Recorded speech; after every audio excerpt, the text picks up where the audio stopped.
ದುರ್ಗಮ್ಮನಿಗೆ ಇದಂದರೆ ತುಂಬ ಇಷ್ಟ. ಒಂದೊಂದು ದೇವರಿಗೂ ಒಂದೊಂದು ಶಕ್ತಿ ಇದೆ. ಈಗ ನೋಡಿ, ಬೇಜಾರು ಮಾಡ್ಕೋಬೇಡಿ. ಒಬ್ಬರಿಗೆ ಹಾಲು ಕುಡಿಯೋದಿಷ್ಟ, ಒಬ್ರಿಗೆ ಟೀ ಕುಡಿಯೋದಿಷ್ಟ, ಒಬ್ರಿಗೆ ಕಾಫಿ ಕುಡಿಯೋದಿಷ್ಟ, ಒಬ್ರಿಗೆ ಇನ್ನೇನೋ ಒಂದು ತಂಪು ಪಾನೀಯ ಕುಡಿಯೋ ಇಷ್ಟ, ಇನ್ನೊಬ್ಬರಿಗೆ ಶಕ್ತಿಪೇಯ ಕುಡಿಯೋ ಇಷ್ಟ. ನಮ್ಮ ದುರ್ಗಮ್ಮನ ಸೇವೆ, ಅದರಲ್ಲೂ ಶಕ್ತಿ, ಏನೋ ಶಕ್ತಿ ಕುಂದಿದ ಹಾಗೆ ತುಂಬ ಗಟ್ಟಿಯಾಗಿ ಮಾಡ್ತಿದ್ದೆ ಗುರುಗಳೇ. ಬೆಳಿಗ್ಗೆ ಎದ್ದು 5 ಗಂಟೆಗೆ ಸ್ನಾನ ಮಾಡಿ, ಅದು ಮಾಡಿ, ಇದು ಮಾಡಿ, ಮನೆ ಮುಂದ್ಗಡೆ ನೀರು ಹಾಕಿ, ರಂಗೋಲಿ ಹಾಕಿ, ಒಂದು ಪುಟ್ಟದಾಗ ಒಂದು ದೀಪ ಹಚ್ಚಿ, ತಿಂಡಿ ಮಾಡಿ, ಮಕ್ಕಳಿಗೆಲ್ಲ ಒಂದು ರೆಡಿ ಮಾಡಿ, ಯಜಮಾನ್ರಿಗೂ ನೀರೆಲ್ಲ ರೆಡಿ ಮಾಡಿ, ಅವ್ರಿಗೆ ಸ್ನಾನ ಮಾಡಿಸಿ, ತಿಂಡಿ ತಿನ್ನಿಸಿ, ಪ್ಯಾಕ್ ಮಾಡಿ ಕಳಿಸಿ, ಏನು ಅವ್ರು ಬರೋಷ್ಟಲ್ಲಿ ಮತ್ತೆ ಸಂಜೆ ಅಷ್ಟೊತ್ತಿಗೆ ಒಂದು ತಿಂಡಿ ಎಲ್ಲ ರೆಡಿ ಮಾಡಿ, ಅಡುಗೆಗಳೆಲ್ಲ ರೆಡಿ ಮಾಡಿ, ಅವರು ಟ್ಯೂಷನಿಗೆ ಹೋಗೋಕ್ಕೆ ಮೊದಲೇ ಅವ್ರಿಗೊಂದು ಶಕ್ತಿಪೇಯ ಕುಡಿಸಿ, ಏನೇನೋ ಮಾಡ್ತಿದ್ದವಳು. ಈಗೀಗ ಎದ್ದೊಳದೇ ಇಲ್ಲ ಗುರುಗಳೇ.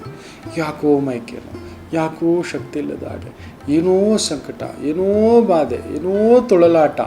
ಮೊದಲಿನ ಹಾಗೆ ಶಕ್ತಿ ಇಲ್ಲ.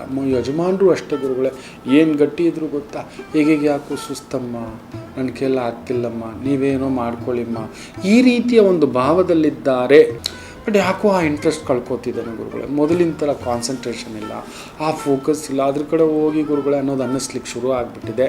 ಅಂದುಕೊಳ್ಳತಕ್ಕಂಥವರು ಒಂದು 17 ಇಲ್ಲವೇ 37 ಇಲ್ಲವೇ 48 ಮಂಗಳವಾರ ಶುಕ್ರವಾರ ಎರಡೂ ಆಗಬೇಕು. ನೆನಪಿಟ್ಕೊಳ್ಳಿ, 36 ಮಂಗಳವಾರ 36 ಶುಕ್ರವಾರ ಎರಡೂ ಆಗಬೇಕು. 17 ಮಂಗಳವಾರ 17 ಶುಕ್ರವಾರ ಆಗಬೇಕು. 48 ಮಂಗಳವಾರ 48 ಶುಕ್ರವಾರ ಆಗಬೇಕು. ಇಲ್ಲ 72 ಶುಕ್ರವಾರ 72 ಮಂಗಳವಾರ.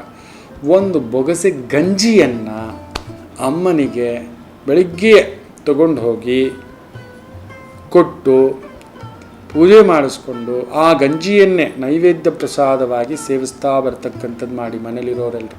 ನಿಮ್ಮ ಶಕ್ತಿ ಯಾಕೆ ಕುಂದುತ್ತೆ ನಾನು ನೋಡ್ತೇನೆ, ನಿಮ್ಮ ಶಕ್ತಿ ಯಾಕೆ ಉಪಯೋಗಕ್ಕೆ ಬರಲ್ಲ ನಾನು ನೋಡ್ತೇನೆ.